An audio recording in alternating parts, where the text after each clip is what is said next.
All right, peace, peace, peace. First and foremost, man, hopefully the Most High in your house shall bless you on day. By His mercies, we are consumed. We're alive, and the Most High in your house shall body into we're naturally alive, man. And yeah, man, we kind of want to go in here and talk about this again, man. Just going into how doing the Most High in your house shall's will, man, and doing things that's pleasing to them, honestly, man. Because that's what it is to really have a relationship to, like, having a mind according to Most High in your house shall's mind, like a mind like David. When you want to do something that's pleasing to the Father, you delight in, like, things that they delight in, things that are pleasing unto them, man. And we're gonna go in the beginning in the law, man, see that how we don't want to be like, because it is too when we talk about Esau, right? Because I'm of the belief, just like this on the natural side of, like, as far as like history, national, like Esau was the progenitor or is the patriarch of the so-called Caucasian, the white people, the white race, the Caucasian race, honestly, the Caucasian nation. Esau is that, but like the brother of the firstborn said, man, it doesn't matter, because even if you think Esau was a dark-skinned man or he was an Arab, or he was a so-called black man or dark-skinned man, it doesn't matter. Don't be like him, honestly. And we're going to go into the word and get an example like that, man, because, this kind of spiritual, because your house, I said my words are spirit, so we're going to spiritually look at something like this, man, because this was a precursor to the law when it says don't marry, like, the woman of the land, of Canaan, or in all these other nations, because your hearts will go after their gods. Honestly, can go after their gods, kind of like what's happened to Solomon. And this was this is kind of a precursor to that, honestly. So let's get this. This is just a precursor to that, but we're gonna look at this in the spiritual aspect to do what's pleasing to the Most High house, man. Because don't matter what nationality, as far as the natural side, you think Esau was. Don't spiritually, don't be like this man, because he was profane, man. He was godless. So let's get Genesis chapter 28 and verse 8. It says, and also Esau did that which, Esau saw that the daughters of Canaan did not please his father Isaac, but he married them, honestly. So, I believe I think he did marry some. He did marry some of them, honestly, of the land. But he saw that it was not pleasing. But the point is, he did not. I think because Genesis 30. I think when we read Genesis 36, he did marry some of those Canaanite women. I believe so. I'm not sure, but. But even if that's not the case, man, he did things that weren't pleasing to his father. This is to the Isaac, but how much more the heavenly Father, man.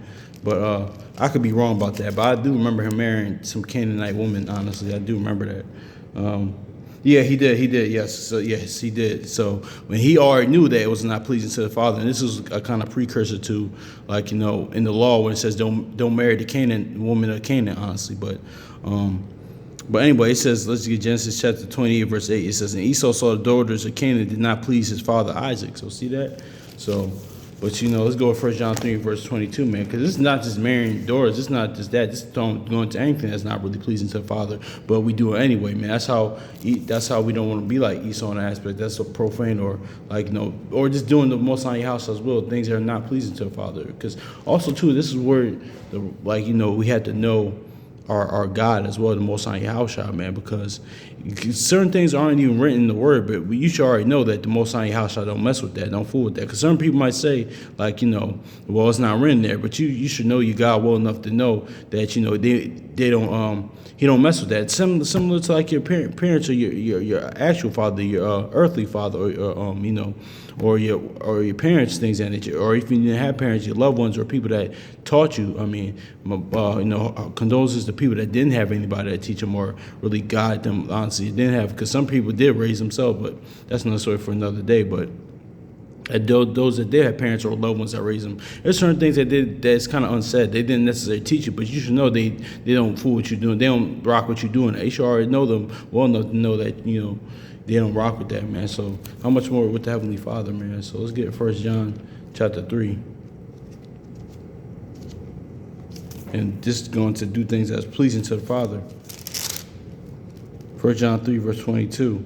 It says, and whatever we ask, we receive from him, because we keep his commandments and to do things that are pleasing in his sight. So see that exactly, man. But we could be like, that's why, like, Ezekiel says 25, like, our people could be like Edom, man. Honestly, like, be like honestly in the Edom, or like, the progenitor or the patriarch of the nation Esau, man. Because what he did, he was godless, man. He was profane. He knew that what he did didn't please his father, and it didn't please the Most High House, the Heavenly Father. Things that he did, honestly, because he rejected the Heavenly Father in like the Most High House. So,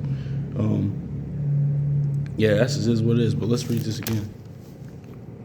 1 John 3, verse 22, it says, and whatever we ask, we receive from him, because we keep his commandments and do things that are pleasing in his sight. So, yeah, man. So, yeah, that's why we delight and they delight and do things that are pleasing to them, man. Because you like the brother somebody first one said, man, whoever you think on the natural side, as far as nationality Esau is, that's whatever, that's your business. But don't be like that, man. Honestly, spiritually, do not be like that, man. Because let's get Hebrews chapter 9, 12 verse 9. It says,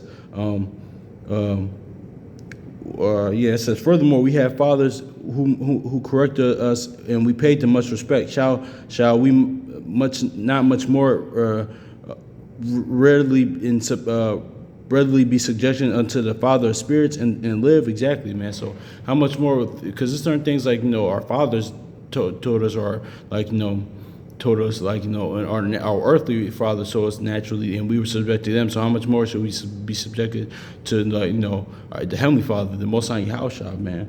Like that's just is what it is, man. But and that was the thing with going back to the beginning, going back with Esau, man. He knew that wasn't pleasing to Isaac, his father, but also things that he did wasn't pleasing to the Most High House, man.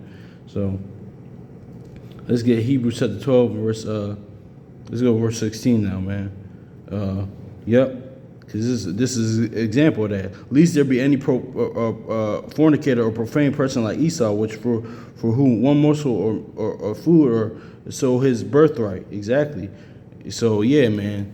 Then that's what it is. And that profane means earthly or worldly, man. Because that's all that worldly Jacob and Esau was about, man. The son of the promise versus the son of the flesh or the world, man. Pretty much, like, that's what it is. That kind of started with Cain and Abel, and and when Isaac and Ishmael, then it went to Jacob and Esau, man. Son of the promise versus son of the flesh, man.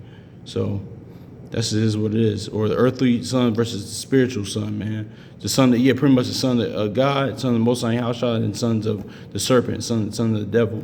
So that's what it is. So hopefully it's edifying, man. So so peace.